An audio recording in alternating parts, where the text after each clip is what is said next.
देख रहे हैं समाधान वाणी। मैं डॉक्टर वीके सिंह, वरिष्ठ पत्रकार। 3 जनवरी 2026 दुनिया अभी 9 वर्ष के जश्न को भूल भी नहीं पाई थी कि अमेरिका ने वेनेजुएला पर हमला करके वेनेजुएला के राष्ट्रपति निकोलस मादुरो और उनकी पत्नी को बेडरूम से उठा लिया और बेडरूम से उठा करके सीधे उन्हें अरेस्ट करके एक अपराधियों की तरह अरेस्ट करके अमेरिका ले गए, जहां उन्हें न्यूयॉर्क में लेट डाउन किया गया और फिर अगले दिन 4 जनवरी को उनकी परेड निकाली गई, जैसे कि कोई गली कूचे का अपराधी हो। ट्रंप के इस कृत्य ने पूरी दुनिया की या वैश्विक राजनीति में हलचल मचा दी है। अब इसे ट्रंप की दादागिरी ना कहें तो क्या कहें। सवाल इस बात का है कि क्या ट्रंप वास्तव में इतना शक्तिशाली है? ये तो सही है कि अमेरिका अपने आप में सुपर पावर है और उसकी सुपर पावर की शक्ति, उसकी शक्ति का लोहा दुनिया मानती भी है, लेकिन क्या इतना शक्तिशाली है कि वो किसी देश के इलेक्टेड प्रेसिडेंट को उठा करके एक आम कैदियों की भांति, एक आम चोर की भांति उसे उठा करके ले जाए? अब ये यहां पर एक बड़ा प्रश्न है, ये ट्रंप की ताकत थी या वेनेजुएला के जो नेता हैं, कुछ विपक्ष के नेता हैं, उनकी सेना के कुछ अधिकारी हैं, उनकी कोई कमजोरी थी? क्या वेनेजुएला में सेना की कमी है? क्या वेनेजुएला में सरकार में के पास हथियार की कमी है? सेना के पास तो देखा जाए वेनेजुएला के सैनिकों के पास रूस से खरीदे हुए डिफेंस सिस्टम S-400, S-500 भी है, मिसाइल्स भी हैं। फिर आखिर ऐसा क्या हुआ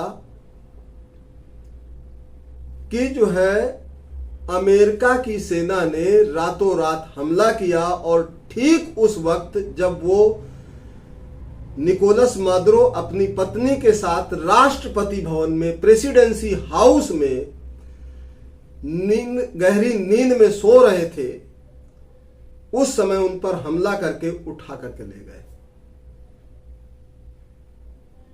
क्या सारे कानून सिर्फ कमजोर लोगों के लिए बने हुए हैं?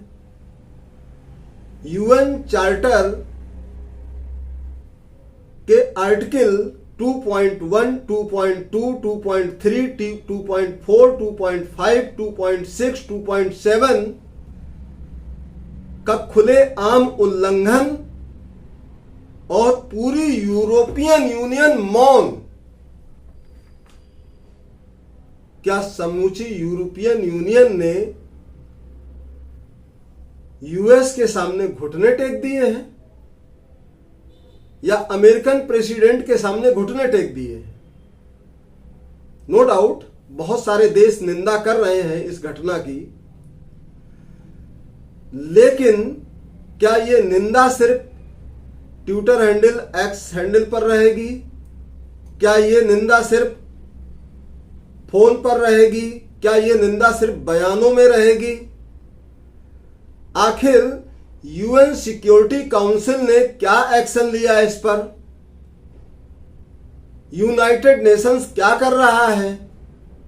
क्या वो टाइम फिर से आ गया है कि एक बार यूएनओ के टूटने का समय आ गया है? अगर ऐसा ही रहा तो कोई भी देश किसी भी कमजोर देश के प्रेसिडेंट को, प्राइम मिनिस्टर को, इलेक्टेड प्राइम मिनिस्टर को उठा करके ले जाएगा रातों रात। फिर आर्टिकल, यूएन चार्टर आर्टिकल 2.7 का क्या है, जो कहता है कि हम किसी भी राष्ट्र के, किसी भी सोवरेन स्टेट के डोमेस्टिक अफेयर्स में इंटरवीन नहीं करेंगे। आर्टिकल 2.1 जो प्रियम्बल को सपोर्ट करता है यूएन चार्टर को, यूएन के प्रियम्बल चार्टर को ले लीजिए। यूएन के प्रियम्बल, यूएन चार्टर का प्रियम्बल ये कहता है कि we the people of United Nations, मतलब हम यूनाइटेड नेशंस के लोग। और हम यूनाइटेड नेशंस के लोग कौन हैं? हम यूनाइटेड नेशंस के लोग हैं 193 कंट्रीज। और वो 193 कंट्रीज ये डिटरमाइन करती हैं, संकल्पित होती हैं, शपथ लेती हैं कि हम एक दूसरे की इंटरनेशनल बाउंड्रीज की रिस्पेक्ट करेंगे,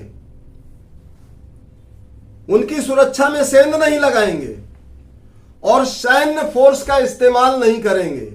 अगर हमारे कोई इंटरनेशनल डिस्प्यूट भी है तो उन डिस्प्यूट्स को हम बैठ करके रिजॉल्व करेंगे, सॉल्व करेंगे।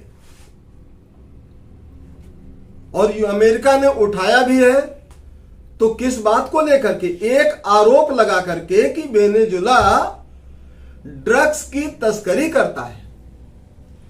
अरे भाई साहब, आप सीधे क्यों नहीं कहते हैं कि आपको वेनेजुला से क्रूड ऑयल चाहिए था, वो हैवी क्रूड ऑयल, वो मिनरल्स चाहिए जिससे आपके गिरते हुए डॉलर, जो आपका बीमार पड़ चुका डॉलर है, जो इस समय वेंटिलेटर में डॉलर लेटा पड़ा है, उसे वेंटिलेटर से बाहर निकालने के लिए आपको क्रूड ऑयल चाहिए था। तो आपने एक आरोप लगा दिया कि आप ड्रग्स तस्करी कर रहे हैं, दैट्स व्हाई हमने हमला किया है। फिर आपके उस ह्यूमन राइट्स वाली बात का क्या? कहीं ऐसा तो नहीं है कि आप कहते कुछ और हैं और करते कुछ और हैं? और सत्यता तो यही है कि वेनेजुला पर ये अटैक, ये कोई अटैक नहीं है, सीधे खुली दादागिरी है, खुली चुनौती है कि भाई हम तो ऐसे ही उठाएंगे, जिसको जो करना है कर लो। तो फिर तो ये जिसकी लाठी उसकी भैंस वाली बात हो गई।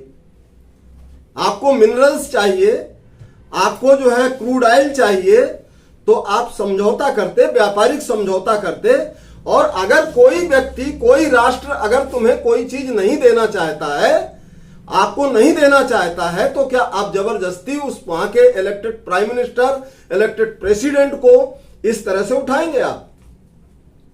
ये खुलेआम दादागिरी है, इंटरनेशनल लॉ का वायलेशन है। और ऐसी स्थिति में यूरोपियन यूनियन का चुप रहना एक बहुत बड़े खतरे का संकेत है। और निश्चित तौर पर अगली बारी, अभी तो इन्होंने इशारा भी कर दिया है कि अगली बारी ग्रीनलैंड की है। तो बाकी के राष्ट्र क्या कर रहे हैं? ये सिर्फ हमला ड्रग्स तस्करी का नहीं है।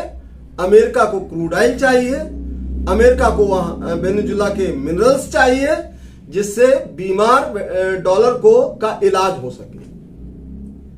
और बीमार डॉलर का इलाज करने के लिए ट्रंप ने सीधे सीधे दादागिरी वाली नीति अपनाई, इंटरनेशनल लॉज का वायलेशन किया।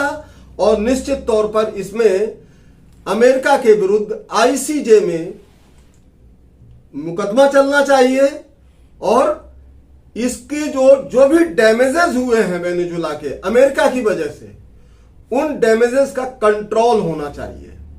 अगर ऐसा नहीं होता है तो फिर मैं ये अपील करूंगा कि अमेरिका की ये दादागिरी से मुक्ति पाने के लिए यूनाइटेड नेशंस ऑर्गेनाइजेशंस को तोड़ने का अब ठीक उसी तरह से समय आ गया है, जैसे कि लीग ऑफ नेशंस को फर्स्ट वर्ल्ड वॉर के बाद सेकेंड वर्ल्ड वॉर के बाद तोड़ दिया गया था। सॉरी, लीग ऑफ नेशंस को ब्रेक किया गया था सेकेंड वर्ल्ड वॉर के बाद।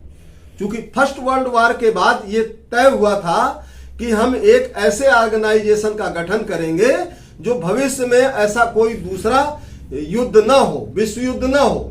लेकिन प्रथम विश्व युद्ध के बाद जब द्वितीय विश्व युद्ध हुआ तो यह माना गया कि लीग ऑफ नेशंस युद्ध को रोकने में असफल रहा।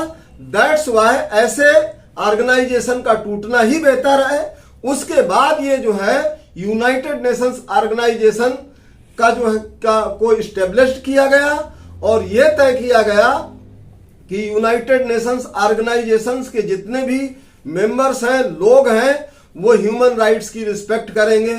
वो जो है कष्टों में एक दूसरे की सहायता करेंगे और फेयरली वर्ल्ड ट्रेड करेंगे। वैश्विक स्तर पर सबके लिए बाजार खुले हुए थे, वैश्विक स्तर पर इंटरनेशनल रिलेशंस थे। यहां तो अमेरिका ने पूरी जियो पॉलिटिक्स को ही पलट करके रख दिया है। अब इसे डकैती कहें या इसे ट्रंप की दादागिरी कहें कि भाई हमने तो गन रख दी है सामने, आप इसमें क्रूड ऑयल के ट्रेड पर सिग्नेचर करोगे या फिर नहीं करोगे। अगर ऐसे ही हुआ तो फिर इसे क्या कहें? क्या ये इंपीरियलिज्म की पॉलिटिक्स नहीं है? क्या ये ट्रंप की दादागिरी नहीं है? और उससे भी बड़ा सवाल है वेनेजुएला पर।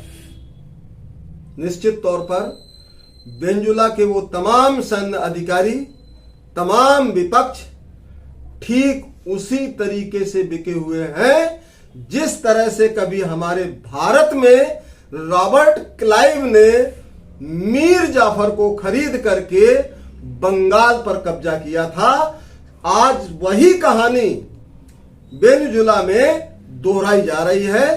अगर मीर जाफर भारत से गद्दारी नहीं करता तो रॉबर्ट क्लाइव कभी भी बंगाल पर हमला करके बंगाल नहीं फतेह कर पाता। और निश्चित तौर पर ना तो वेनेजुएला के पास सेना की कमी है और ना ही हथियार की कमी है। अगर कोई कमी है तो वहां के सैन्य अधिकारियों की, जो शीर्ष के सैन्य अधिकारी हैं, उन्होंने अपनी आत्मा, अपना जमीर और अपनी वर्दी सब गिरवी रख दी है या फिर सब की सब ट्रंप की दादागिरी के सामने घुटने टेक चुके हैं। नमस्कार, इसी के साथ मेरा ये विश्लेषण समाप्त होता है। अगर आपको ये न्यूज, ये जानकारी अच्छी लगे तो प्लीज इसे लाइक करें, शेयर करें। Thank you.